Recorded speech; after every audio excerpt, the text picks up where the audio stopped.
So మరొకసారి మీ అందరికి కూడా వెల్కమ్ అండి ఈ యొక్క బైబిల్ స్టడీకి. అనుకోకుండా వచ్చినటువంటి అవకాశం ఇది. దేవుడు యొక్క కార్యక్రమాలు కార్యాలు అట్లాగే ఉంటాయి. మనం అనుకున్నది ఒకటి, దేవుడు చేసేది ఒకటి. అందుకనే మ్యాన్ ప్రపోజెస్, గాడ్ డిస్పోజెస్ అంటారు. సో దేవుడు మనం అనుకున్నట్టుగా ఆయన ఎప్పటికి కూడా ఆయన పని చేయడు.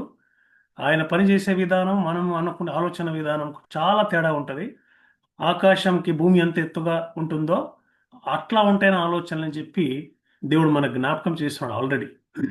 సో నిన్నటి వరకు కూడా మాకు తెలియదు పాస్టర్ గారు ఇవాళ ఆ, ఈ యొక్క ఫ్యూనరల్ సర్వీస్ అటెండ్ కావాలి, ఈ యొక్క వాయిడ్ యొక్క ఖాళీని మరి ఎవరో ఒకరు భరించాల్సి వస్తుంది, భర్తీ చేయాల్సి వస్తున్న విషయము ఎవరికి కూడా తెలియదు. ఆశ్చర్యకరమైన రీతిలో నిన్నటి దినం ఆయన మధ్యాహ్నం పూట చెప్పినప్పుడు ఎవరో ఎవరో అనుకుంటున్నప్పుడు అనుకోకుండా నాకు వచ్చినటువంటి అవకాశాన్ని బట్టి దేవుని కృతజ్ఞతలు చెల్లిస్తున్నాం. మరి ఈ అవకాశం కల్పించినటువంటి బ్రదర్ విజయ్ కూడా నా యొక్క కృతజ్ఞతలు తెలియజేస్తున్నాం. సరే, మరి ఈరోజు టాపిక్ మరి ఏం మాట్లాడాలని నేను చాలా ఆలోచిస్తుండగా నాకు అర్థమైనటువంటి, నాకు తోచినటువంటి ఒక టాపిక్ నా యొక్క డివోషన్స్లో కనపడింది.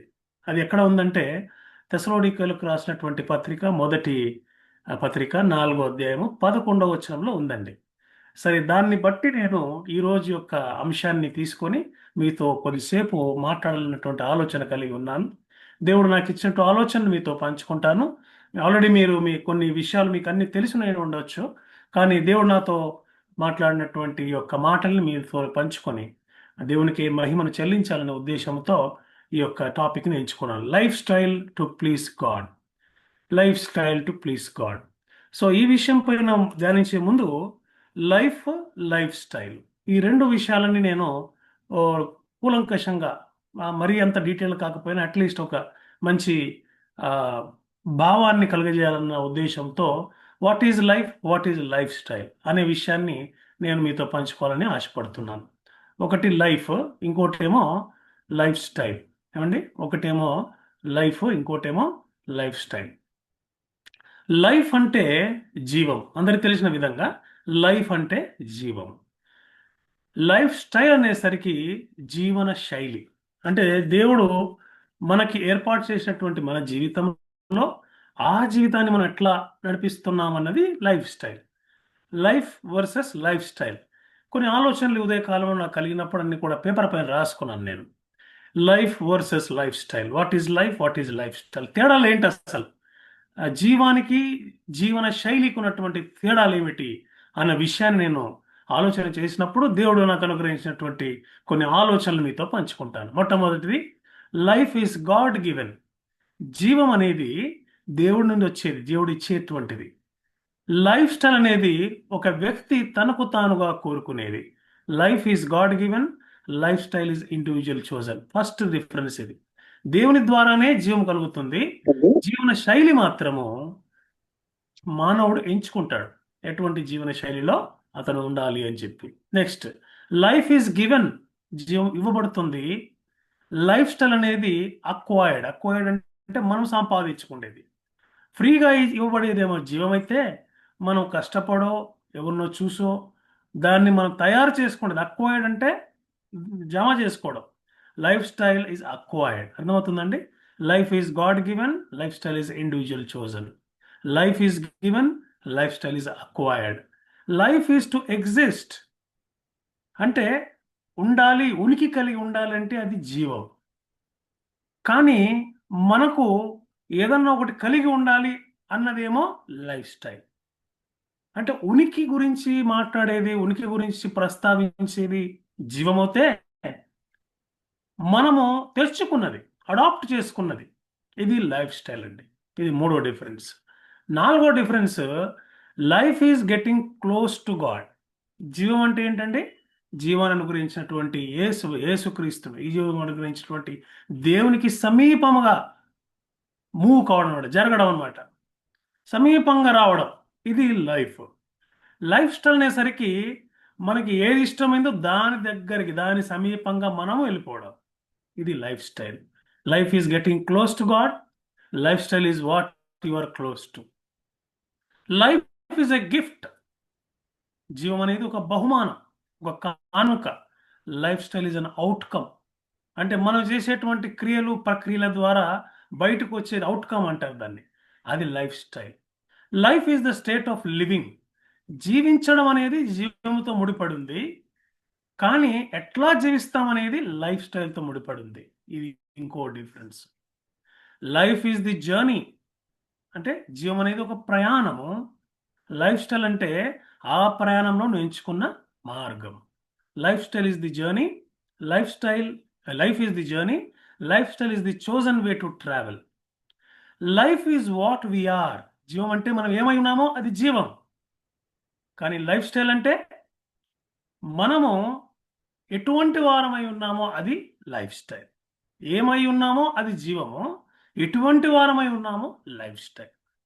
ఇక చివరిది లైఫ్ ఈజ్ కమింగ్, అంటే రావడం. ఈ భూలోకంలోకి మనము జన్మ తీసుకోవడం, ఈ భూమిపైన మనము జన్మించడం. Life is coming. Life style is becoming, తయారు కావడం. Life is becoming, life style is becoming. So ఇటువంటి కొన్ని తేడాలు లైఫ్కిను లైఫ్ స్టైల్కి ఉన్నాయి. కాబట్టి లైఫ్ వేరే, లైఫ్ స్టైల్ వేరే అనే విషయం ఈ పాటికి మనకందరికి కూడా అర్థమైపోయి ఉంటుంది. అసలు డాక్టర్స్ దగ్గరికి వెళ్ళినప్పుడు మీరు గమనించారో లేదో, ఒక ఏజ్ 40 కానీ 45 అయిన తర్వాత ఆయన కొన్ని సూచనలు చేస్తుంటాడు డాక్టర్. ఏం చేస్తుంటాడు? మీ లైఫ్ స్టైల్ కొద్దిగా మార్చుకోండి అంటాడు. ఎందుకండి? బహుశా బీపీ పెరిగిండొచ్చు, లేదా డయాబెటిక్ అటాక్ లేదా షుగర్ ఇష్యూ ఉండిండొచ్చు, లేదా ఫ్యాటీ లివర్ ఉండిండొచ్చు, లేదా ఇంకా కొన్ని ఇట్లాంటి కొన్ని కారణాల వల్ల డాక్టర్ గారు మనల్ని పరీక్షలు చేసి, ఆ పరీక్షలు అయిన తర్వాత ఏమండి మీరు కొంచెం లైఫ్ స్టైల్ మార్చుకోండి. ఎందుకు అంటే ఈ బీపీ కానీ, ఈ షుగర్ కానీ ఇవన్నీ కూడా లైఫ్ స్టైల్ డిసీజెస్. మనం జీవించేటువంటి మన జీవన శైలి వలన కలిగేటువంటి ఇబ్బందులు, లైఫ్ స్టైల్ డిసీజెస్. ఇది కూడా మీరు జ్ఞాపకం తెచ్చుకోండి. మీరు డాక్టర్ దగ్గరికి వెళ్ళినప్పుడు ఈ మాటలు బహుశా వినుంటాం మనం. సో లైఫ్ వేరే, లైఫ్ స్టైల్ వేరే. కాకపోతే లైఫ్ స్టైల్ అనేది లైఫ్ని ప్రభావితం చేస్తుంది. ఈ విషయాన్ని మనం చాలా పక్కాగా మన మనసులో అర్థం చేసుకోవాలి. ఏంటి అంటే our life style is going to effect our life. Life style affects life. జీవన శైలి మన జీవితాన్నే మార్చేస్తుంది. సింపుల్గా చెప్పాలంటే మన జీవన శైలి మన జీవితాన్నే మార్చేస్తుంది, మన జీవాన్నే మార్చేస్తుంది. ఎందుకు ఎందుకంటాము? ఎందుకంటే మన జీవితంలో మనము రాను రాను కూడా చాలా చాలా కాంప్లికేటెడ్గా తయారు చేసుకునేటువంటి ఒక ట్రెండ్ ఉంది మన లైఫ్కి. Life has a way of becoming more and more complicated. చాలా క్లిష్టమైనటువంటి, కష్టతరమైనటువంటి కొన్ని మార్పులు మన జీవితంలో కలగడానికి చాలా అవకాశాలు ఉన్నాయి. మనమే మార్చుకుంటాం అది. మనం అట్లా తయారు చేసుకుంటాం మన జీవితాన్ని. అందుకని అప్పుడప్పుడు ఏం చేయాలి? మనం పీరియాడికల్గా మనం ఒక్కసారి ఆగి ఒక స్టెప్ వెనక్కి వేసి దాని వెనక వైపు చూసి మనం ఎంత దూరం వచ్చాము, మన జీవితంలో క్లట్టర్ ఉందా, కాంప్లికేషన్స్ ఉన్నాయా, మరి ఎట్లా సింప్లిఫై చేయాలి అనే విషయాన్ని గురించి మనం ఆలోచించాలి. అటువంటి ఆలోచన కలిగి ఉండడం ఎంతో శ్రేష్టం. ఆ విషయమే ఇవాళ మనతో దేవుడు మాట్లాడబోతున్నాడు.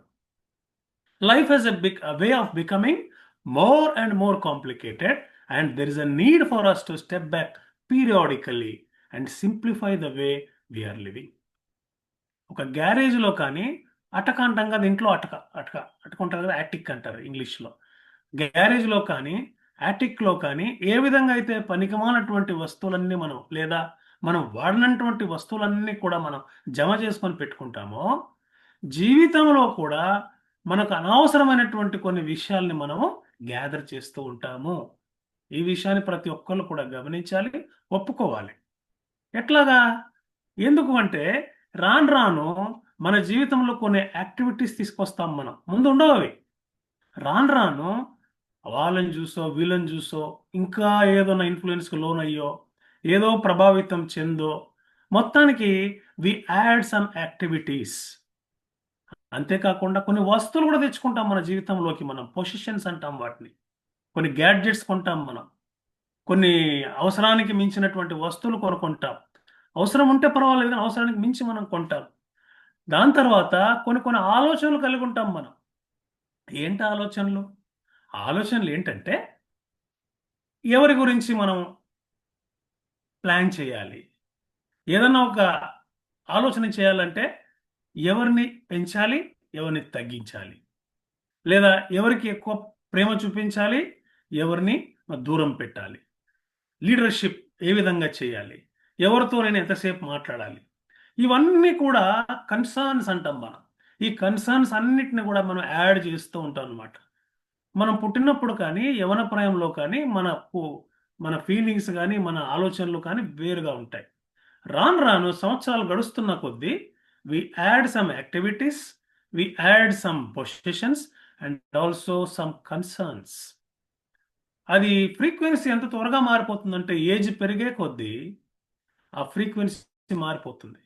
ముందు సంవత్సరానికి ఒక యాక్టివిటీ యాడ్ అయ్యేదేమో, లేదా సంవత్సరానికి ఒక ఆలోచన యాడ్ అయ్యేదేమో, లేదా సంవత్సరానికి ఒక వస్తువు యాడ్ అయ్యేదేమో, కానీ మన దగ్గర డబ్బు అధికం అవుతున్న కొద్దీ, సమయం గడుస్తున్న కొద్దీ, ఒకటి కాదు రెండు కాదు ఫ్రీక్వెన్సీ పెరిగిపోయి బహుశా వారం కోటి కూడా యాడ్ అయ్యేటువంటి అవకాశాలు ఉన్నాయి. సో ఇంతగా మనం యాడ్ చేస్తూ ఉంటే ఈవెన్ ఫుడ్ కూడా చూడండి మీరు, అవసరానికి మించి తింటున్నాం. మొన్న ఒకసారి పేపర్లో చదివాను నేను ఒక న్యూస్ ఐటమ్. ఏంటి అంటే మన సీఎం చంద్రబాబు గారే ఏదో ఒక సభలో ఉట్టంకిస్తూ చెప్పారు. ఏంటి అంటే మానవుడు 40 సంవత్సరాలకు సరిపోవలసినటువంటి తిండి 40 సంవత్సరాలకి ఏదైతే తిండి ఉందో ఆ తిండి తినట్లేదు. 120 సంవత్సరాలకు సరిపోయే తిండి 40 సంవత్సరాల్లో తింటున్నాడంట. అందుకనే ఒబేసిటీ ఇవన్నీ ప్రాబ్లమ్స్ వస్తున్నాయి. So what man has to consume in 120 years is consuming in 30-40 years. That is the trend. చూడండి ఎంత గార్బేజ్, ఎంత పైలప్ చేస్తున్నాం మన బాడీస్లో కూడా.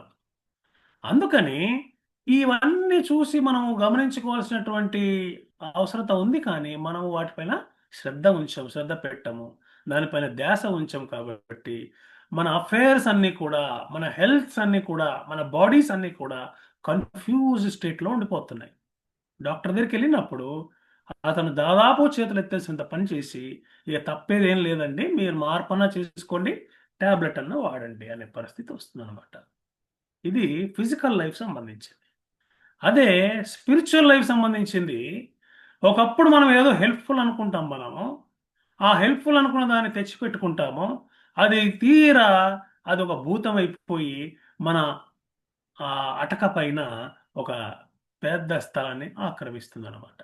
అందుకని బహుశా సంవత్సరానికి ఒక్కసారి కానీ, 2 సార్లు కానీ, లేదా ఎంత ఫ్రీక్వెంట్గా వీలైతే అంత ఫ్రీక్వెంట్గా కావాలనే ఉద్దేశపూర్వకంగా మనలో పేర్కొన్నటువంటి ఈ చెత్తని మనం శుభ్రము చేసుకున్నట్టయితే మన యొక్క ఆత్మీయ జీవితాలు కూడా బలహీనపడేటువంటి అవకాశాలు ఉన్నాయి.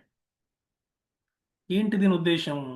దీని ఉద్దేశం ఏంటంటే మనకి ఏదైతే మన ఆత్మీయ ఎదుగుదలకు ఉపయోగపడట్లేదో, ఏదైతే మన యొక్క ఆత్మీయ జీవితానికి తోడ్పడట్లేదో, మనము నిర్దాక్షిణ్యంగా చాలా ధైర్యంతో, ఏమంటారు దాన్ని, చాలా ధైర్య సాహసాలతో మనం ఎంతో ఖర్చు పెట్టి తెచ్చుకున్న వస్తువు అయినప్పటికీ, ఎంతో ఏమంటారు వ్యయ ప్రయాసల కోర్చి మనము జమ చేసుకున్నటువంటి విషయం అయినప్పటికీ, అది తీసి బయట పారవేయగలిగినటువంటి ఐడియా లేదంటే డెసిషన్ తీసుకోకపోతే మనకి ఇబ్బంది అవుతుంది.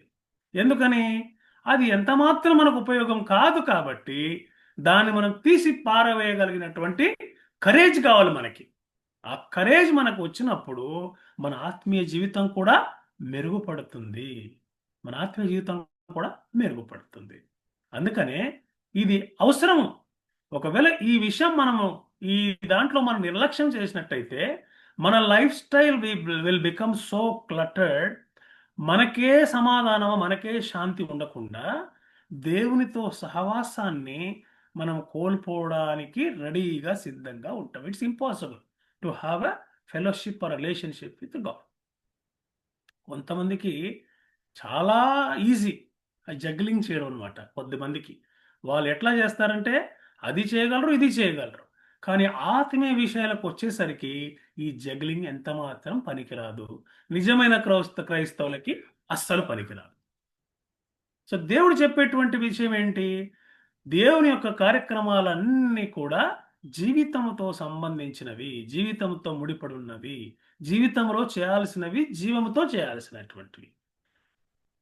అటువంటి వాటిని మనం పక్కన పెట్టి ఎప్పుడైతే లైఫ్ స్టైల్ మార్చుకుంటూ మనం ముందరికి వెళ్తామో, దేవునితో అంటుకట్టబడము, దేవునిలో వేరు పారడము, ఏవైతే సైలెన్స్, సాలిట్యూడ్ ఇట్లాంటి నిశ్శబ్దమైనటువంటి వాతావరణంలో డిస్టర్బ్ లేనటువంటి కన్ఫ్యూజన్ లేనటువంటి వాతావరణంలో ఉండాల్సినటువంటి వారమై ఉంటున్నామో అవన్నీ కూడా మనం కోల్పోతున్నాము.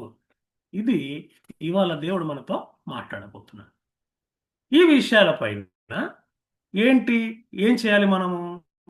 మేము ఏమనుకున్నాం ఇందాక, కొంచెం దూరం వెళ్ళిన తర్వాత మేబీ సంవత్సరానికోసారో లేదా 6 నెలలకోసారో ఒక దగ్గర నిలబడి మన పరుగును ఆపేసి ప్రశాంతంగా ఆలోచించి మనలో పేరుకోపోయినటువంటి ఈ యొక్క కన్ఫ్యూజన్ని, ఈ యొక్క జంక్ని, ఇవన్నీ తీసేయాలనుకున్నాం కదా. తీసేయాలనుకున్నటువంటి ప్రాసెస్లో ఏమి చేయాలి అన్నదే తెస్సలోనికలు రాసినటువంటి మొదటి పత్రికలో అపోస్తలుడైనటువంటి పౌలు జ్ఞాపకం చేస్తున్నాడు. ఒక మెథడ్, ఒక పద్ధతి చూపిస్తున్నాడు. ఏంటి? చెక్ చేసుకోవడం, రిపేర్ చేసుకోవడం, మన లైఫ్ స్టైల్ ఏంటో మనల్ని మనము బెరీజు వేసుకోవడం అనే విషయాల్ని మొదటి పత్రిక, తెస్సలోనికలకు రాసినటువంటి మొదటి పత్రికలో అపోస్తలుడైన పౌలు జ్ఞాపకం చేస్తున్నాడు. దయచేసి బైబిల్లో మీరందరూ కూడా తెస్సలోనియ పత్రిక మొదటి అధ్యాయం 4వ వచనం తెరిచి పెట్టుకుంటే కొన్ని నిమిషాలు దేవుడు మనతో మాట్లాడుతున్నటువంటి మాటలు మనం ధ్యానిద్దాం. దయచేసి ఎవరన్నా కూడా సిద్ధపడినట్లయితే మీరు తప్పకుండా హెల్ప్ చేయండి వాక్యం చెప్పినప్పుడు చదవడానికి. That will help me also to focus more. ఏమండి? So somebody can be prepared. మీరు సిద్ధపడి ఉండండి. ఓకేనండి? సో అపోస్తలుడైన పౌలు తెస్సలోనికలకు రాసినటువంటి మొదటి పత్రిక 4వ అధ్యాయంలో ఉన్నటువంటి విషయాల్ని 4 A's గా నేను వర్ణిస్తాను. 4 A's జ్ఞాపకం పెట్టుకోవడానికి వీలుగా 4 A's గా వర్ణిస్తాను. ఓకేనండి? సో 1 by 1 మనం వెళ్దాము. మొట్టమొదటిది అబౌండ్. ఇంగ్లీష్లో అబౌండ్. అబౌండ్ అనే విషయము ఎక్కడుందని చూస్తే ఒక్కసారి అదే పత్రిక ఇందాక అనుకున్నటువంటి పత్రిక, తెస్సలోనికలకు రాసినటువంటి మొదటి పత్రిక 4వ అధ్యాయము 3వ అధ్యాయము చివరి వచనం, దాదాపుగా చివరి వచనం ఒక్కసారి ఎవరన్నా ఒకళ్ళు దయచేసి చదవవలసిందిగా విజ్ఞప్తి చేస్తున్నాను. మరియు మన ప్రభు అయిన యేసు ఆ, తన పరిశుద్ధులందరితో వచ్చినప్పుడు ఉమ్, మన తండ్రి అయిన దేవుని ఎదుట మీ హృదయమును ఉమ్, పరిశుద్ధత విషయమై అనింద్యమైనవిగా ఆయన సిద్ధపరచుటకై ఉమ్, మేము మీ ఎడల ఎలాగు ప్రేమలో అభివృద్ధి పొంది వర్ధిల్లుచున్నామో ఉమ్, అలాగే మీరును ఉమ్, ఒకని ఎడల ఒకడును ఉమ్, మనుషులందరి ఎడలను ప్రేమలో ఉమ్. అభివృద్ధి పొంది వర్ధిల్లునట్లు ప్రభువు దయచేయునుగాక. సో ఫస్ట్ ఏ ఏంటంటే అబౌండ్. అబౌండ్ అన్నదానికి తెలుగు పదం ఏంటి అంటే అభివృద్ధి చెందుట. లక్కీగా దేవుని దయ వల్ల అబౌండ్, అభివృద్ధి కూడా ఏతో స్టార్ట్ అయ్యాయి. సో అభివృద్ధి చెందడం అనమాట. అభివృద్ధి చెందడము, అభివృద్ధి పొంది వర్ధిల్లడం అనమాట. అంటే ఒక స్టేజ్ తర్వాత ఆగడం కాదు అభివృద్ధి అంటే. అభివృద్ధి అంటే ఏంటి? It is always a continuous process, ఆ ఫ్లో అనమాట అది. సో అభివృద్ధి చెందడం అంటే, అబౌండింగ్ అంటే ఏంటి అంటే అబండెన్స్ అనే పదం కూడా అబౌండ్ నుంచే వచ్చింది. అబండెన్స్, సమృద్ధి. అబండెన్స్ అనే పదం కూడా అబౌండ్ నుంచి వచ్చింది. అంటే ఏంటి? మోర్ అండ్ మోర్, అంతకంతకు పెరగడం అనమాట అభివృద్ధి చెందడం అనమాట. So biblical concept of abounding మనం గమనించినట్టయితే ఓవర్ఫ్లో అంటారంట దీన్ని. Overflow of God's grace, love and provision. Abounding అంటే ఏంటి అర్థము? ఓవర్ఫ్లో, పొంగి పొరలడం. దేంతో పొంగి పొరలడము? దేవుని దయతో, దేవుని ప్రేమతో, దేవుని యొక్క ఏమంటారు దాన్ని, ప్రావిజన్స్ అంటే ఆయన మనకు ఏర్పాటు చేసినటువంటి సౌకర్యాలు, ప్రావిజన్స్, ప్రొవైడ్, చూసుకోవడం, ఆయన మనల్ని చూసుకుంటాడు. ఇవన్నీ కూడా అబౌండింగ్, ఓవర్ఫ్లోయింగ్ అనమాట. దీనివల్ల ఏమవుతుంది? ఫర్ ఎగ్జాంపుల్, ఒక బిందె ఉంది, ఒక బిందెలో నీళ్లు పడతా ఉన్నాయి. దాని కింద ఒక ఎత్తులో బిందె ఉందనుకోండి, దాని కింద ఇంకొక బిందెనో బకెట్ ఉందనుకోండి.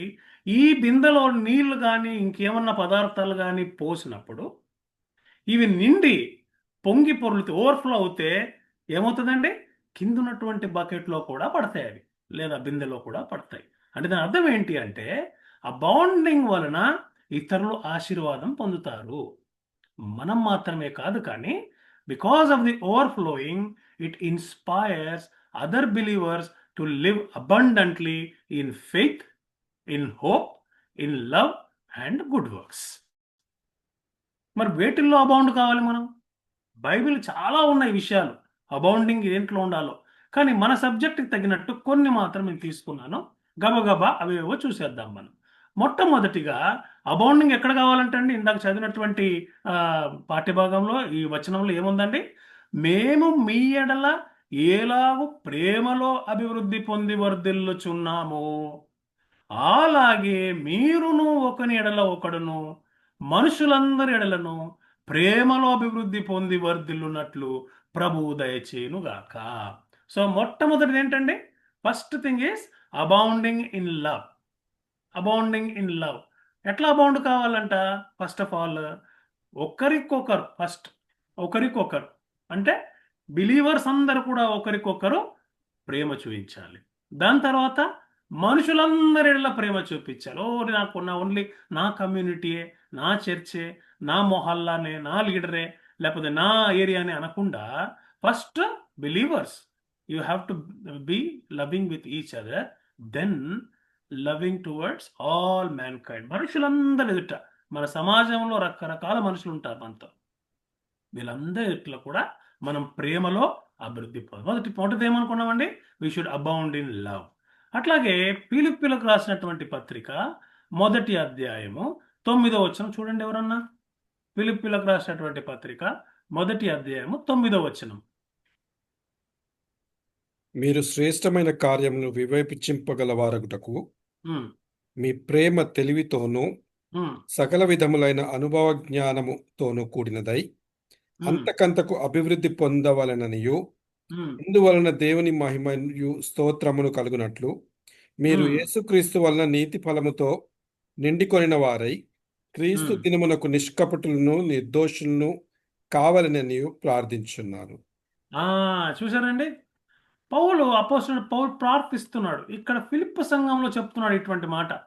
అక్కడ తెసలోనిక పత్రిక తెసలోనిక సంఘంలో మాట్లాడుతున్నాడు, కానీ దాని కనెక్షన్ ఫిలిప్పి సంఘంలో కూడా ఉంది. అక్కడ కూడా అభివృద్ధి పొందడం పైన మాట్లాడుతున్నాడు, అబౌండింగ్ పైన మాట్లాడుతున్నాడు. ఏమంట ఇక్కడ? మీరు శ్రేష్టమైన కార్యములను వివేచింపగలవారగుటకు. అంటే పర్పస్ ఏంటి? What is good you must be able to recognise.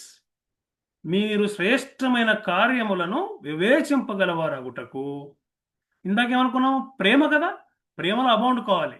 మీ ప్రేమ తెలివితోనూ సకల విధములైన అనుభవ జ్ఞానముతోనూ కూడినదై అంతకంతకు అభివృద్ధి పొందవలెనని. అంటే ఏంటి ఇప్పుడు?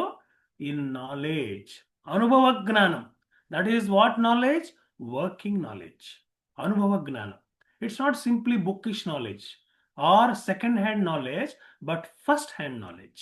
ఇది రెండో విషయం. మొదటి ఏమనుకున్నాం? ప్రేమలో అభివృద్ధి పొందాలి. రెండవది ఏమనుకున్నాం మనము? తెలివిలోను సకల విధములైన అనుభవ జ్ఞానంతోనూ కూడాలి.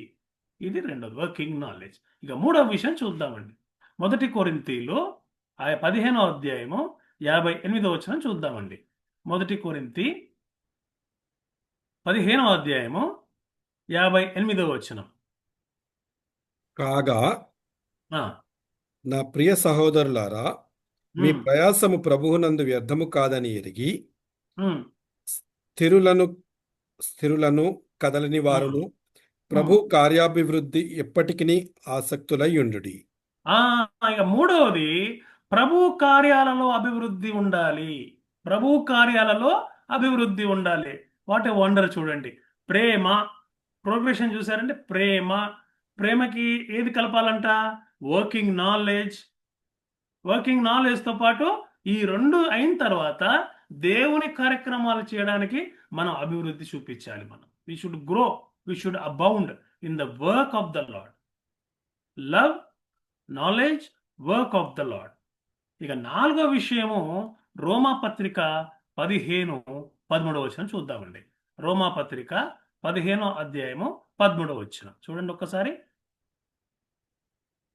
రోమా పత్రిక 15:13. చూడండి, ఇంకెవరైనా తీసినా చదవచ్చండి, ఏం ప్రాబ్లం లేదు. బ్రదర్ విజయ్ కాగా శెట్టి. ఉమ్, మీరు చదవండి. పరిశుద్ధాత్మ శక్తి పొంది ఉమ్, విస్తారముగా నిరీక్షణ గలవారగుటకు నిరీక్షణ కర్తయగు దేవుడు ఉమ్, విశ్వాసము ద్వారా ఉమ్, సమస్త ఉమ్. ఆనందముతోనూ సమాధానంతోనూ మిమ్మును నింపునుగాక. ఆ విస్తారంగా నిరీక్షణ కలిగి ఉండాలంట. అభివృద్ధి నిరీక్షణలో కూడా. అంటే ఇవాళ ఉన్నటువంటి నిరీక్షణ రేపు ఉన్నటువంటి నిరీక్షణకి రేపు ఉన్నటువంటి నిరీక్షణ ఇవాళ ఉన్న నిరీక్షణకి ఎక్కువగా ఉండాలి. అంటే ఎప్పటికప్పుడు అది నిరీక్షణ విస్తారంగా అభివృద్ధి చెందుతూ ఉండాలన్నమాట. ఇది నిరీక్షణ అన్నమాట. దేనికోసము? దేవుడు విశ్వాసము ద్వారా సమస్తానందముతో సమాధానంతో మనల్ని నింపుతాడు.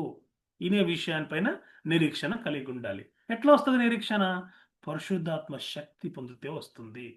ఆ పరిశుద్ధాత్మ శక్తి పొందినప్పుడు విస్తారంగా నిరీక్షణ కలవరటకు నిరీక్షణకర్తయగు దేవుడు విశ్వాసము ద్వారా సమస్తానందముతో సమాధానముతో మిమ్మును నింపునుగాక. ఇది 4వది. ప్రేమ, తెలివి, జ్ఞానము, దేవుని కార్యాలు, నిరీక్షణ 4 చూసాం. 5దో చూద్దాం. అదే కొరింథీ రెండవ పత్రిక 9వ అధ్యాయము 8వ వచనం చూద్దామండి. 2 కొరింథీలు 9:8 చూడండి. మరియు అన్నిటి యందు ఉమ్, ఎల్లప్పుడూ మీలో మీరు సర్వ సమృద్ధి గలవారై ఉమ్, ఉత్తమమైన ప్రతి కార్యము చేయుటకు దేవుడు మీ ఉమ్. ఎడల సమస్త విధములైన కృపను విస్తరింపచేయగలడు. ఆ, ఇక్కడేంటండి అభివృద్ధి దేంట్లో ఉండాలంట? ఉత్తమమైన ప్రతి కార్యము చేయుటకు. What ever is good we should develop in that. We should grow, we should abound in good works. ఏవైతే మంచివో వాటిని మనం రికగ్నైజ్ చేయగలగాలి, దాన్ని మనం చూపించగలగాలి. అన్నిటి యందు ఎల్లప్పుడూ మీలో మీరు సర్వసమృద్ధి గలవారై ఉత్తమమైన ప్రతి కార్యము చేయుటకు దేవుడు మీ ఎడల సమస్త విధములైన కృపను విస్తరింపచేయగలడు. ఇది 4వది. 5వది మోస్ట్ ఇంపార్టెంట్, కొలస్సైలకు రాసినటువంటి పత్రిక 2వ అధ్యాయము 7వ వచనం చూద్దామండి. కొలస్సైలు 2:7 చూడండి.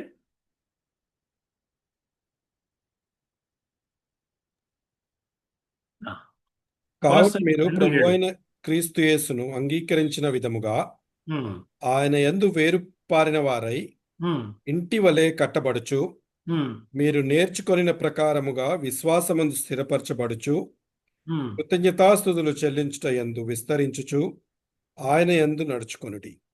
కృతజ్ఞతగా స్తుతులు చెల్లించుట యందు విస్తరించండి. అది అక్కడ ఇస్తున్నటువంటి ఇన్స్ట్రక్షన్. అంటే ఇన్ థ్యాంక్స్ గివింగ్ అన్నమాట.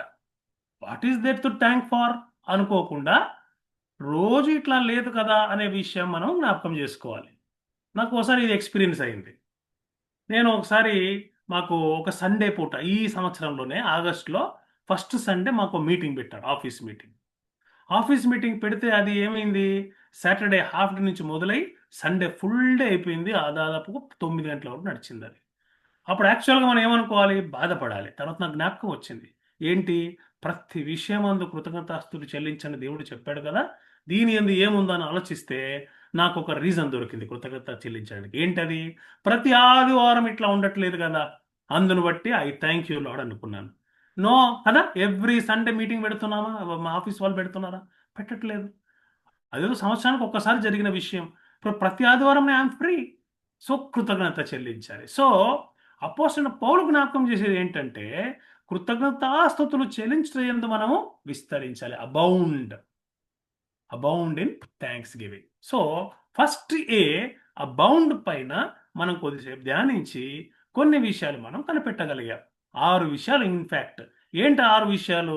ప్రేమ యందు అభివృద్ధి చెందాలి, తెలివి జ్ఞానమందు అభివృద్ధి చెందాలి, దేవుని కార్యములందు సమస్త ఉత్తమమైన కార్యములందు అభివృద్ధి చెందాలి, తర్వాత దేవుని కార్యములందు అభివృద్ధి చెందాలి, నిరీక్షణ యందు అభివృద్ధి చెందాలి, సమస్తమైన ఉత్తమమైనటువంటి పనుల యందు అభివృద్ధి చెందాలి, అండ్ చివరిగా కృతజ్ఞత స్తుతుల యందు అభివృద్ధి చెందాలి. దిస్ ఈజ్ అబౌట్ ఫస్ట్ అంటే మన గ్యారేజ్లో కానీ, మన జీవితపు గ్యారేజ్లో కానీ, మన జీవితపు అటక పైన కానీ పేరుకున్నటువంటి చెత్త చెదారం అంతా తీసివేయాలంటే మనం పరీక్షించుకుంటున్నప్పుడు మనం అబౌండింగ్గా ఉన్నామా లేదా అని ఫస్ట్ టెస్ట్.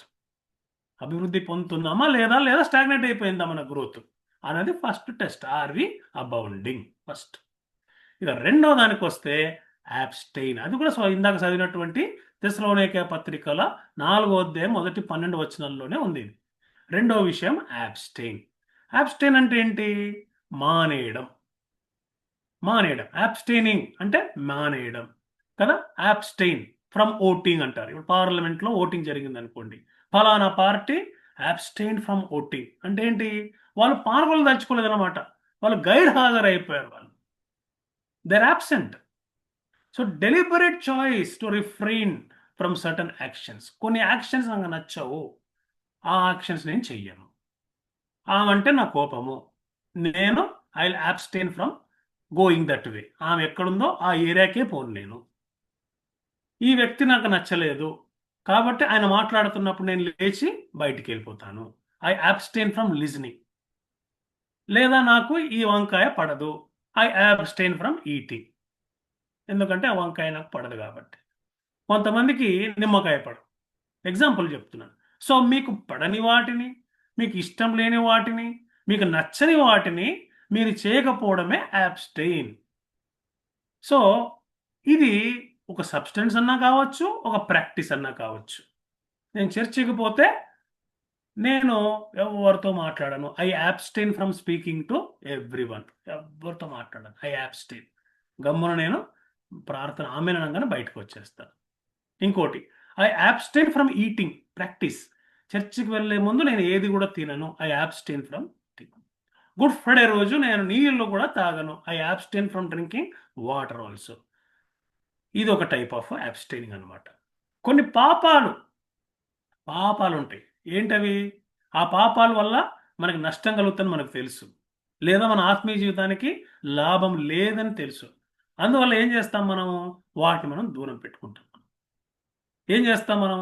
ఏదో ఒక ప్రాంతంకి వెళ్ళినప్పుడు వాళ్ళ బోధ బాగలేదనుకోండి, ఆ బోధ కొంచెం విరుద్ధంగా ఉందనుకోండి. నేను ఒక brother revolution Bible study seminar పెట్టుకున్నాం నిన్న మేము. ఆ ఒక బ్రదర్ చెప్తున్నాడు ఏమనంటే, నేను ఇదివరకు విన్న దానికన్నా వేరేగా ఉందండి, ఇది అది కొంచెం తేడాగా ఉందండి. తేడాగా ఉందంటే ఏం చేస్తాం మనం? వి అబ్స్టెయిన్. ఇంకా పోం అటువైపు మనం. ఎందుకన్నా ఆత్మీయ జీవితానికి మేలు కలగట్లేదు దానివల్ల. It's not helping me. Abstain. Spiritually detrimental. So abstain అనేది ఇది చాలా ఇంపార్టెంట్ థింగ్ అనమాట. ఒకటేమో అబౌండ్, ఇంకోటేమో అబ్స్టెయిన్. ఏంటి అబ్స్టెయిన్లో? అబ్స్టెయిన్లో సెల్ఫ్ కంట్రోల్ ఉందండి. అవును, మరి నువ్వు తినకూడదు అనుకోని నువ్వు మానేస్తుంటే, ఫర్ ఎగ్జాంపుల్ వెయిట్ లాస్ కావాలనుకున్న వాళ్ళు ఏం చేస్తారు? They abstain from non veg. Non veg తినకూడదని డెసిషన్ తీసుకుంటారు. చాలా టెంప్టింగ్ ఉంటుంది. ఒక ఫంక్షన్కి వెళ్తారు, చాలా చక్కగా చేశారు వాళ్ళు వంటకాలు. అవన్నీ చూస్తూ కూడా you are able to abstain your selves. అంటే it is self control, it's discipline. అంత మాత్రమే కాదు, దానియేలు ఏం చేశాడు? దానియేలు, షడ్రకు, మేషకు, అబేద్నెగో వాళ్ళు ఏం చేశారు? They abstain from non veg. ఎందుకని? Pursuit of holiness. పరిశుద్ధత పైన వాళ్ళ దృష్టి అంత ఉంది. ఆ దేవతలకు వాళ్ళకన్నా ఇచ్చినటువంటి ఆహారాన్ని మేమెందుకు తినాలి? పవిత్రమైనటువంటి శ్రేష్టమైనటువంటి దేవుడు మా దేవుడు. అటువంటి దేవుడు మా దేవుడు అయినప్పుడు ఆ బొమ్మలకు అర్పించేటువంటి మాంసం మేమెందుకు తినాలి? We abstain from non veg. Only veg పెట్టండి మాకు. Pursuit of holiness. So self control, discipline, pursuit of holiness, ఇవన్నీ కూడా అబ్స్టెయిన్కే వస్తాయి అన్నమాట లాభాలు. మరి దేంట్లో అబ్స్టెయిన్ కావాలి మనం? దేని నుంచి మనం అబ్స్టెయిన్ కావాలి చూద్దామండి. చూడండి, మొదటి దశలోనే ఇందాక చదువుకున్నటువంటి ఆ పాఠ్య భాగంలోనే ఫస్ట్ తెస్సలోనియన్స్లో 4వ అధ్యాయంకి వెళ్ళిపోదాం. 3వ వచనం చూద్దామండి. 4వ అధ్యాయం 3వ వచనం చూడండి. మీరు పరిశుద్ధులగుటయే అనగా మీరు జారత్వమునకు దూరముగా ఉండుటయే దేవుని చిత్తము. మీరు పరిశుద్ధులగుటయే అనగా ఎట్లా ఉంటుందంట పరిశుద్ధులుగా? ఈ పత్రికలో అపోస్తలుడైన పౌలు చెప్తున్నటువంటి మెథడ్ ఏంటి అంటే, ఫిజికల్ డిఫైల్మెంట్ నుంచి మీరు కానీ దూరంగా ఉంటే you will be holy. Physical defilement. దాన్ని మనం ఏమంటాము? సెక్షువల్ ఇమ్మొరాలిటీ అంటాము. సెక్షువల్ ఇమ్మొరాలిటీ అంటే మన దేహాలతో చేసేటువంటి పాపాలని దూరంగా పెట్టండి. దూరంగా మీరు వెళ్ళిపోండి వాటికి. ఎట్లా? ఎగ్జాంపుల్ యోసేపు లాగా. ఆయనకి ఎంత అవకాశం వచ్చింది అసలు? అటువంటి అవకాశం వస్తే ఏ నరుడు కూడా నార్మల్గా లొంగిపోకుండా ఉండడు. కానీ యోసేపు చేసినటువంటి పని ఏంటి? ఆయన అక్కడి నుంచి పారిపోయాడు. Abstain from sexual immorality. ఎందుకని? ఎందుకని? చూడండి అక్కడే 4వ వచనంలో మీలో ప్రతి వాడును సారీ, మీరు జారత్వములకు దూరంగా ఉండుటయే దేవుని చిత్తం. అది దేవుని చిత్తం కాబట్టి you have to flea, you have to abstain. ఇంకా దేని ఎత్తు నుంచి అబ్స్టైన్ చేయాలి మనం? ఇంకా దేని నుంచి మనల్ని మనం దూరం పెట్టుకోవాలి? అసలు ఆ పనులు వాటి జోలికి ఎందుకు వెళ్ళకూడదు మనం? వేటికి దాని పక్కనే ఉంది చూడండి. అన్యజనుల వలె కామాభిలాష ఎందుగాక పరిశుద్ధత ఎందును ఘనత ఎందును తన తన ఘటమును ఎట్లు కాపాడుకునవలనో అది ఎరిగినటయే దేవుని చిత్తము. కాబట్టి ఈ విషయం అందెవ్వడును అతిక్రమించి తన సహోదరునికి మోసము చేయకుండా వలెనో. దీన్నే మనము టేకింగ్ అడ్వాంటేజ్ అంటాం. హిందీలో చక్కగా ఫాయిదా ఉఠానా అంటారనమాట. అంటే డబ్బు లేదని చెప్పి నువ్వు అడ్వాంటేజ్ తీసుకుంటున్నావా? లేదా మాట వింటున్నాడని చెప్పి అడ్వాంటేజ్ తీసుకుంటున్నావా? అది కాదు. Don't do that. Abstain from taking advantage. Advantage ఎప్పుడు తీసుకోకూడదు క్రైస్తవులు. అది చెప్తున్నాడు అది ఇవాళ మనకి దేవుడు. Don't take advantage. మేరా ఏమంటారు దాన్ని? దాని ఏదో అంటారు. నా యొక్క బలహీనతలను నువ్వు ఫాయిదా ఉఠాయా.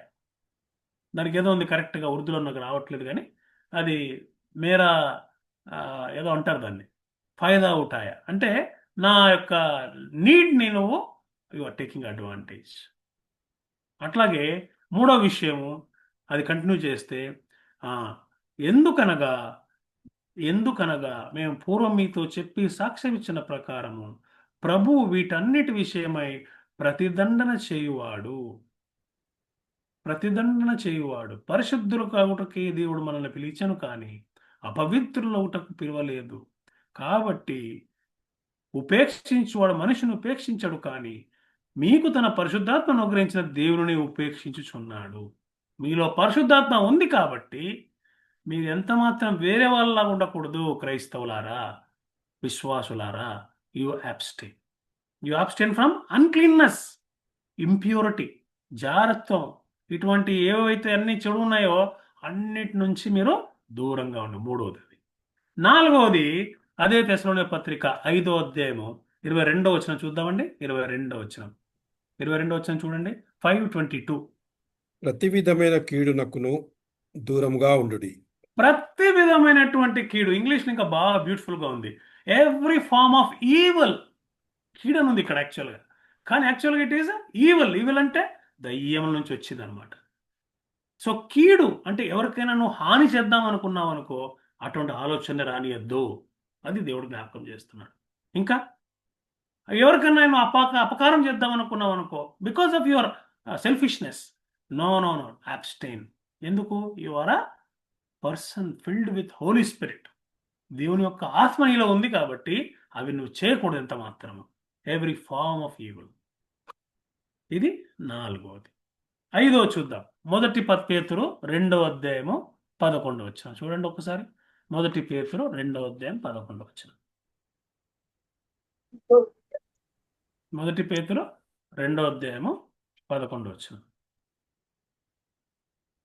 ప్రియులారా, మీరు పరదేశులను యాత్రికులై ఉన్నారు గనుక ఆత్మకు విరోధంగా పోరాడు శరీరాశలను విసర్జించి అన్యజనులు మిమ్మను ఏ విషయంలో దుర్మార్గులను దూషింతురో ఆ విషయంలో మీరు మీ సత్క్రియలను చూచి వాటిని బట్టి దర్శన దినమున దేవుని మహిమపరచినట్లు వారి మధ్యను మంచి ప్రవర్తన గలవారై ఉండవలనని మిమ్మల్ని బతిమాలుకొంచున్నాను.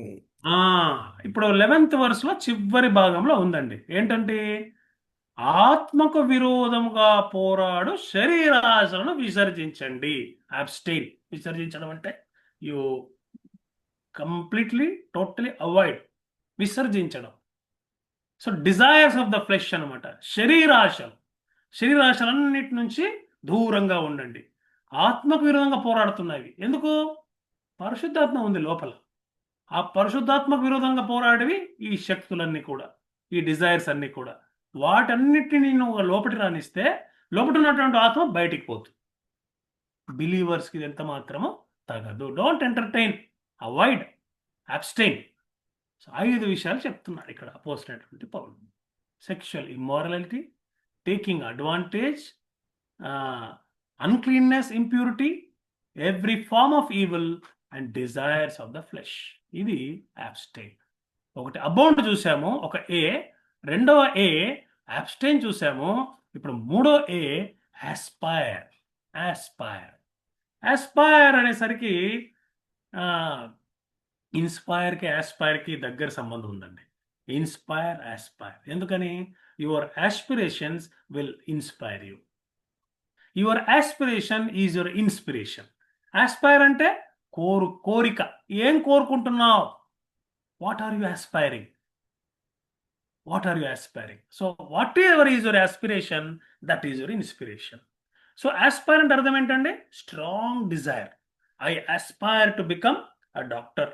I aspire to become an engineer. I aspire to become MLA. I aspire to become industrialist. I aspire to become something. A strong desire or ambition to achieve. కానీ బిబ్లికల్ కాంటెక్స్ట్లో, అంటే ఈ యొక్క పరిశుద్ధ గ్రంథపు ఈ యొక్క సందర్భంలో మనం గమనించినట్లయితే స్పిరిచువల్ గోల్స్ని మనం అచీవ్ చేయడానికి యూజ్ చేస్తాం అనమాట. అది ఆత్మీయంగా ఎదగడానికి ఉపయోగించేది ఆస్పైర్. నేను ఎప్పటికైనా కూడా ఎడ్వర్డ్ విలియం లాగా కావాలి. I aspire to become like Edward William. I aspire to become like John Wesley. కొంతమంది డిజిఎస్ దినకరన్ గారి టైంలో ఆయనలాగా కావాలని చాలామంది ఆస్పైర్ చేసేవాళ్ళు. బ్రదర్ డిజిఎస్ దినకరన్ లాగా నేను పేర్లు పిలవగలగాలి. ఐ ఆస్పైర్ కదా. ఇది స్పిరిచువల్ గోల్స్ అనమాట ఇవన్నీ. I Aspire. కొంతమంది బైబిల్ని లోతుగా చదవాలని ఆస్పిరేషన్ ఉంటుంది వాళ్ళకి. డీప్గా, చాలా డీప్గా అనమాట. ఎవరికి అర్థం కానిది నాకు అర్థం కావాలి, దేవుడు ఆ జ్ఞానం నాకు ఇవ్వాలి. నిన్న మేము ప్రకటన గ్రంథపు సెమినార్ పెట్టుకున్నాం. అందులో అన్ని ఇమాజరీసే, ఎవరికి అర్థం కావు. సురేష్ మనోహరన్ గారికి దేవుడు అధికమైన జ్ఞానం ఇచ్చి అవన్నిటిని అర్థం చేసుకోనికి ఆయనకు అవకాశం ఇచ్చాడు, తెలివిని ఇచ్చాడు. అది ఆయన నిన్న మాతో పంచుకున్నాడు. Aspire to understand the imageries of book of Revelation. I aspire మంచి దేవుని పాటలు రాయాల. ఒక సింగర్ ఎప్పుడో ఒక మాట అనుకుంటాడు, అరే ఎట్లా రాశారండి ఆ పాట, అసలు అంత బ్యూటిఫుల్గా ఎట్లా రాయగలిగారండి, నేను కూడా రాయాలండి ఆ పాట ఎప్పుడైనా అట్లా. ఆస్పైర్. కానీ ఈ ఆస్పిరేషన్ ఎట్లా ఉండాలంట? It should be aligning with God's will and purpose. ఎందుకు? ఆస్పిరేషన్ ఈజ్ ఇన్స్పిరేషన్ కాబట్టి ఈ విషయం మన జ్ఞాపకం పెట్టుకొని దేవుని చిత్తానికి లోబడి ఆస్పైర్ చేస్తున్నామా లేదా అనేది ఆలోచించాలి. అది చెకింగ్ అనమాట. మన యాటిక్లో, మన గ్యారేజ్లో ఉన్నటువంటి యొక్క వస్తువులన్నీ చెత్తా చెదారంలో ఏమన్నా కోల్పోతున్నామా, దేవునికి దూరంగా జరుగుతున్నామా అన్నది మనం ఆలోచించి ఆ ఆస్పిరేషన్ ఉండాలన్నమాట. ఇవన్నీ వద్దు నాకు. I aspire to read Holi Bible deeply. I aspire to become. కొంతమంది సేవ చేయడానికి చాలా ఉత్సాహం చూపిస్తారు. They want to become leaders in the church. దేనికి? సేవ చేయడానికి అవకాశం అనుకుంటారు. కొద్దిమంది నాకు ఏమొద్దండి, సేవ వద్దు, ఏమొద్దు, I aspire to become a servant. గుడి తెరవండి, నేను వచ్చి మొత్తం క్లీన్ చేసి అంత అరేంజ్మెంట్ చేస్తాను. I aspire to become a servant leader. కొంతమంది అట్లా ఉంటారు అనమాట. సో బిబ్లికల్ కాంటెక్స్ట్లో మనం చూసినట్టయితే ఇందాక పర్స్యూట్ ఆఫ్ రైచియస్నెస్, దేవుని నీతిని, దేవుని రాజ్యాన్ని వెతకడం. గాడ్లీనెస్, దేవత్వం యొక్క సర్వపరిపూర్ణను తెలుసుకోవడం.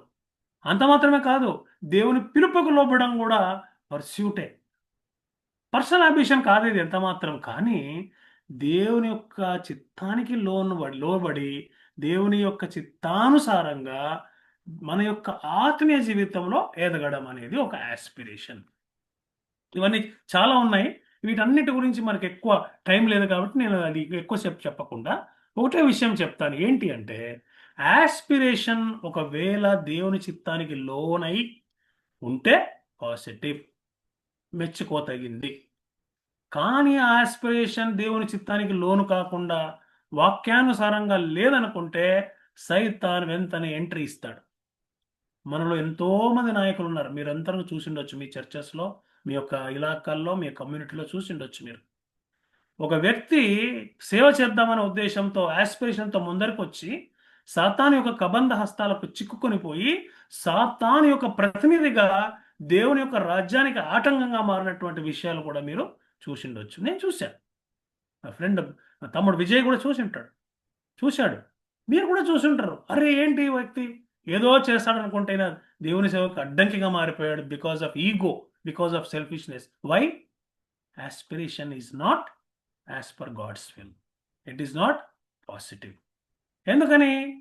ఎక్కడైతే దేవుడు మహిమపరచబడో అక్కడ సెల్ఫ్ అనేది దూరుతుంది. ఎక్కడ సెల్ఫ్ ఉంటుందో అక్కడ సాతాను ఉంటాడు. ఈ యాటిక్లో, ఈ గరాజ్లో మనం జమ చేసుకున్నటువంటి కొన్ని విషయాలలో ఇది ఒక ప్రాముఖ్యమైంది. ఏంటి? నా స్వప్రయోజనము, నా ఈగో, నా సెల్ఫ్ నేను దాచిపెట్టుకుంటున్నానా నా గ్యారేజ్లో, నా అటకపైకి చేర్చుకుంటున్నానా, నాకు తెలియకుండా ఏమైనా జమ అయిందా, అనేకులకు ఆటంకంగా మారుతున్నానా, దేవుని గ్లోరిఫై చేయకుండా నన్ను నేను బాగా నా యొక్క గ్లోరీని, నా యొక్క సామర్థ్యతని చూపించుకోవడానికి నేను ఎంబడబడుతున్నానా? ఇది దేవుడు చేస్తున్నటువంటి జ్ఞాపకం మనకి ఇవాళ. దేనికి ఆస్పైర్ చేయాలి? చూడండి.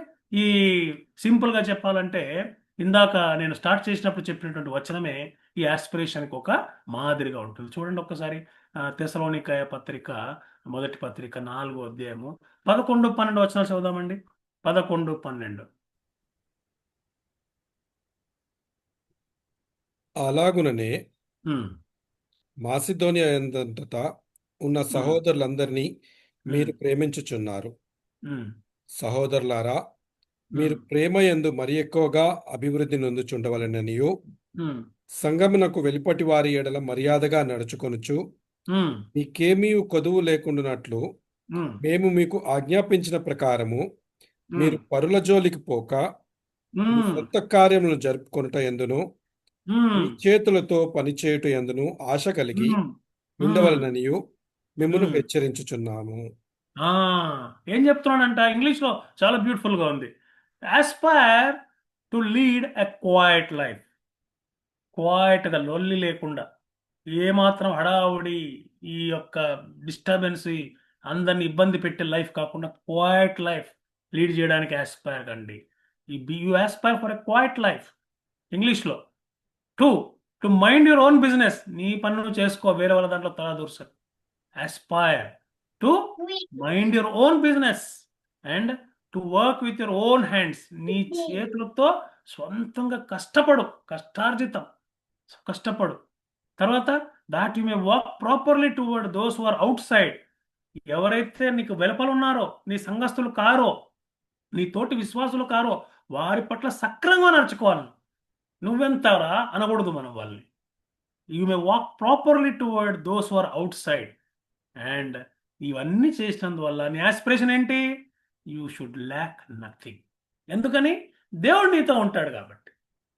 ఎప్పుడుంటాడు? నిశ్శబ్దమైన క్వైట్ లైఫ్ జీవించండి. ఎవరికి ఇబ్బంది కలగకుండా, ఎవరిని ఇబ్బంది పెట్టకుండా, అందరికీ సహాయపడుతూ జీవించండి. Lead a quiet life.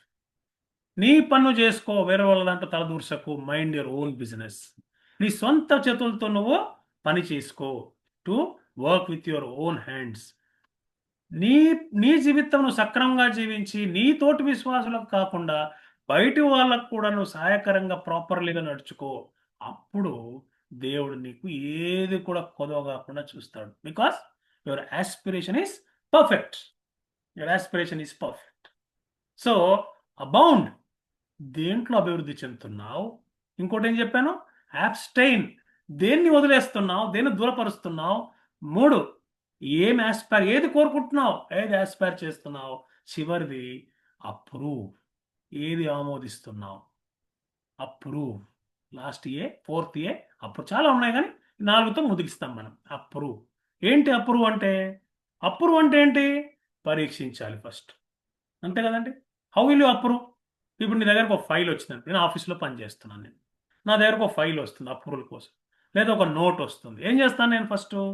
First మొత్తం పరిశీలిస్తాను. ఏం రాశారు ఇందులో? తర్వాత రూల్స్ ఏం చెప్తున్నాయి? డిసర్నింగ్ రూల్స్ ఏం చెప్తున్నాయి? తర్వాత లాక్ ఎగెన్స్ట్గా మనం ఉందా? ఇది చేయడం వల్ల ఏమన్నా ఆజ్ఞను మనం అతిక్రమిస్తున్నామా? ఏదైనా రెగ్యులేషన్ మనం బ్రేక్ చేస్తున్నామా? ఇవన్నీ అయిన తర్వాత నాకేమనిపిస్తుంది, దీనివల్ల ఉపయోగం ఉందా, ఉపయోగం లేదా? దెన్ ఐ అప్రూవ్డ్ అని రాస్తాను. అట్లాగే మనం కూడా క్రైస్తవ జీవితంలో మన చేతికి లేదా మన జీవితంలోకి ఏదన్నా ఒకటి వచ్చిందనుకోండి, ఏంటిది అసలు పరిశీలించాలి. ఇది పరిశుద్ధ గ్రంథానికి అనుగుణంగా ఉందా, తేడాగా ఉందా? దీనివల్ల ఏదైనా ఆజ్ఞ మనం బ్రేక్ చేస్తున్నామా, పాటిస్తున్నామా? దీనివల్ల ఉపయోగం ఉందా, ఉపయోగం లేదా, నష్టం ఉందా? దేవుని యొక్క దేవుని యొక్క నామానికి మహిమ కలుగుతుందా, కలగట్లేదా? ఇది చూసి దాన్ని అప్రూవ్ చేయాలి. అయితే బిబ్లికల్ కాంటెక్స్ట్లో మనం అర్థం చేసుకున్నట్టయితే అప్రూవల్ అనే విషయమే, ఏదైతే నువ్వు ఆమోదిస్తున్న విషయమే ఏంటంటే అది లింక్ అయి ఉందంట. దేనికి? జ్ఞానానికి, తెలివికి. తెలివి అంటే అండర్స్టాండింగ్, జ్ఞానం అంటే విజ్డమ్. అండర్స్టాండింగ్ అండ్ విజ్డమ్ అనమాట కదా. చూడండి, సామెతల గ్రంథం 12:2 చదవగలరు ఎవరన్నా? సామెతల గ్రంథం 12:2. సామెతలు 12:2.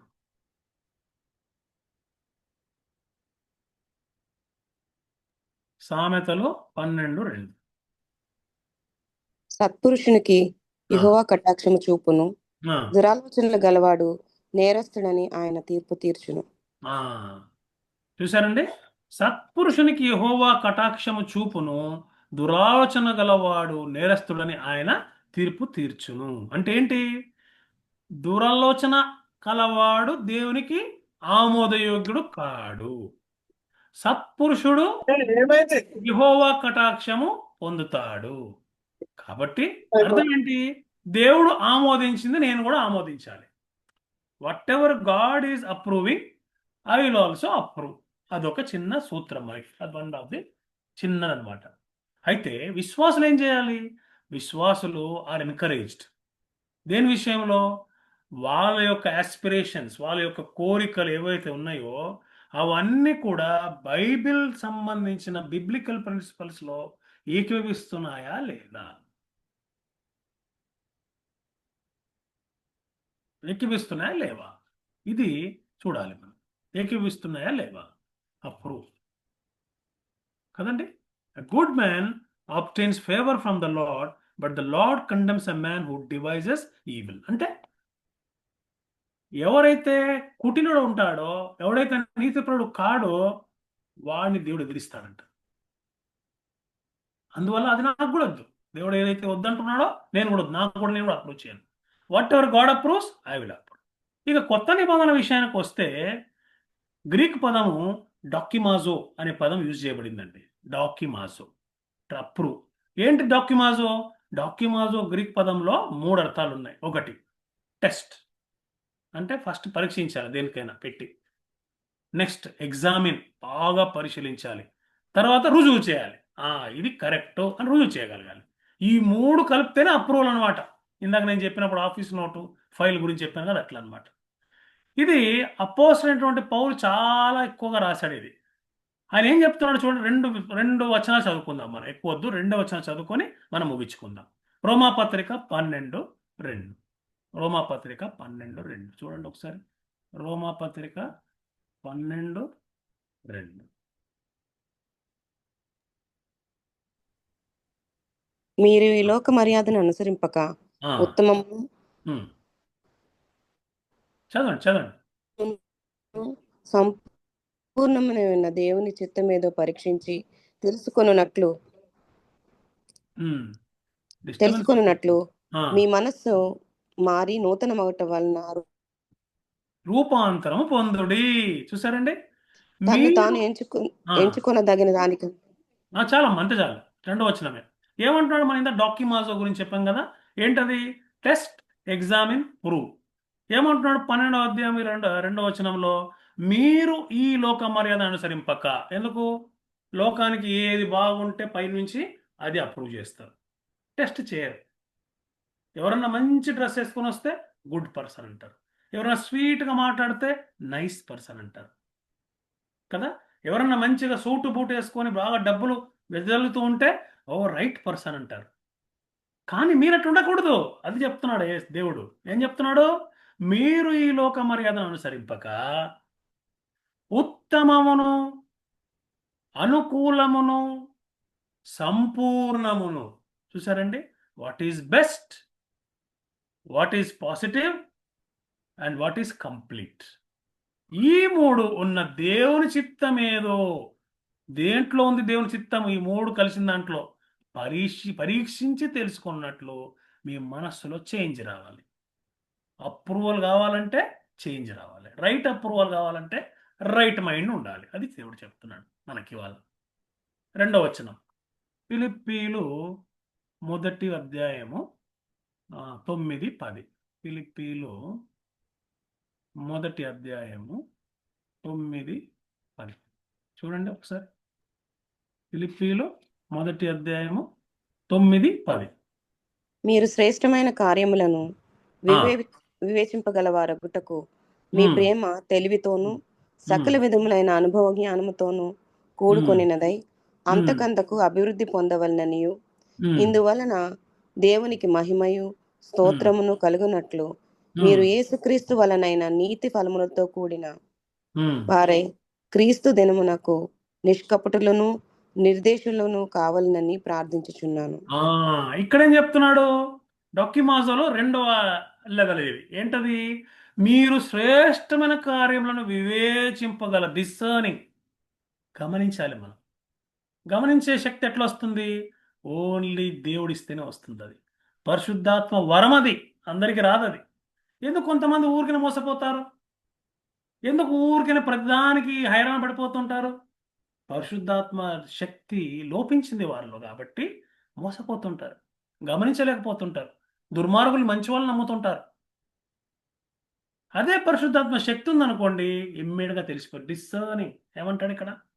మీరు శ్రేష్టమైన కార్యమును వివేచింపగలవారగునట్లు మీ ప్రేమ కదా, మనం అనుకునేది అబౌండింగ్ ఇన్ లవ్ కదా, ఆ లవ్, మీ ప్రేమ తెలివితోనూ సకల విధములైన అనుభవ జ్ఞానముతోనూ కూడినదై అంతకంతకు అభివృద్ధి పొందవలెనని, ఇందువలన దేవునికి మహిమా స్తోత్రము కలుగునట్లు, ఏమంట, యేసుక్రీస్తు వలన నీతి పనులతో నిండుకొనిన వారై, ఏమవుతుంది దానివల్ల?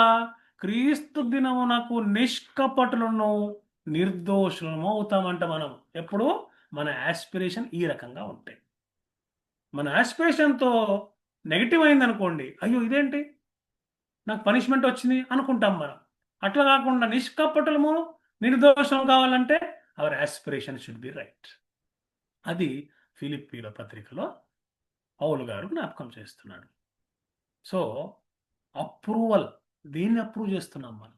ఇది ఓకే, ఇది నాట్ ఓకే. దీంట్లో చాలా తేడా ఉంది. ఏది ఓకే? దేవునికి ఏది ఓకే అయితే నీకు కూడా అదే ఓకే. దేవునికి ఏది ఓకే? దేవుని వాక్యంలో ఏది ఉంటే అది ఓకే. దేవుని వాక్యానికి లోబడినట్టయితే నాట్ ఓకే. ఆ అప్రూవల్ దేవుడు ఇచ్చినట్టుగా ఇస్తున్నామా, లేకపోతే ఏమన్నా మధ్యలో సెల్ఫిష్నెస్ ఉందా, లేదా ఈ లోక సంబంధమైన జ్ఞానం ఉందా? ఇది మనం గమనించుకోవాలి. సో ఇవాళ లైఫ్ వర్సెస్ లైఫ్ స్టైల్ అనేటువంటి ఈ యొక్క తారతమ్యం గలటువంటి ఈ యొక్క సబ్జెక్ట్లో మనం నేర్చుకున్న విషయాలు ఏంటంటే, మన లైఫ్ స్టైల్ని మనము పరిశీలించుకోవాలి. ఎప్పుడు పరిశీలించుకోవాలి? ఎప్పుడు వీలైతే అప్పుడు, కనీసం సంవత్సరానికి ఒక్కసారి. అందరం చేసే పని ఏంటి? 31 డిసెంబర్ నాడు పరిశీలించుకుంటాం. ఇవన్నీ వద్దు, జనవరి 1 నుంచి మానేద్దాం అనుకుంటాం. కాకపోతే అవి పాటించేసరికి ఒక 1 or 2 monthsకి మొత్తం మర్చిపోతాం. మళ్ళీ మొదలు అటక పైన ఆ గ్యారేజ్లో మొత్తం మళ్ళీ చెత్త పేర్కొంటుంది. ఇవాళ దేవుడు జ్ఞాపకం చేసేది ఏంటంటే 4 A's గుర్తుపెట్టుకోండి మీరు. 1 అబౌండ్, అభివృద్ధి పొందుతున్నారా? 2 అబ్స్టెయిన్, ఏదన్నా మానేస్తున్నారా, దూరంగా పెడుతున్నారా? 3 అప్రూవ్, దేనన్నా ఆమోదిస్తున్నారా, దీన్ని ఆమోదిస్తున్నారా చెక్ చేసుకోండి. ఇంకోటి ఆస్పైర్, ఆస్పైర్ 3వది ఆస్పైర్, దేన్ని కోరుకుంటున్నారు మీరు? 4వది అప్రూవ్, ఏది ఆమోదిస్తున్నారు మీరు? అబౌండ్ అభివృద్ధి చెందుతున్నారా? దేంట్లో అభివృద్ధి చెందుతున్నారు? అబ్స్టైన్ మానేస్తున్నారా? దేంట్లో మానేస్తే ఏది మానేస్తున్నారు? 3 ఆస్పైర్ ఏది కోరుకుంటున్నారు? మీ యొక్క జీవితం యొక్క ఉద్దేశము ఇదే అని దేని వెంబడబడుతున్నారు మీరు? 4వది అప్రూవ్, దేన్ని ఆమోదిస్తున్నారు మీరు? ఏది ఉత్తమమో, ఏది దేవుని చిత్తానుసారమైందో దాన్ని అప్రూవ్ చేసినప్పుడు మీరు నిర్దోషులుగా, నిష్కలంకులుగా యేసుక్రీస్తు రాకడలో ప్రత్యక్షపరచబడతారు. కాబట్టి వాటిని అప్రూవ్ చేయండి అని చెప్పి దేవుడు జ్ఞాపకం చేస్తున్నాడు. ఇటువంటి మంచి తరుణం దేవుడు మనకు అనుగ్రహించి 4 A's ద్వారా దేవునికి ఇష్టమైనటువంటి life style that pleases God, అది మనం అలవాటు చేసుకోవడానికి దేవుడు ఇస్తున్నటువంటి గొప్ప అవకాశాన్ని మనం వినియోగించుకొని మన జీవితాన్ని పరీక్షించుకొని ఎగ్జామిన్ చేసుకొని డాక్యుమాజో ఎగ్జామిన్ చేసుకొని స్టూడినీ చేసుకొని మన ఆస్పిరేషన్ని ప్యూరిఫై చేసుకొని దేవునికి ఇష్టమైనటువంటి జీవితము, దేవుణ్ణి ప్లీజ్ చేసేటువంటి జీవితము అనుగ్రహించినట్లు దేవుడు మనలో ప్రతి ఒక్కరికి తన కృపను అనుగ్రహించును గాక. ఆమేన్. చిన్న ప్రార్థన చేసి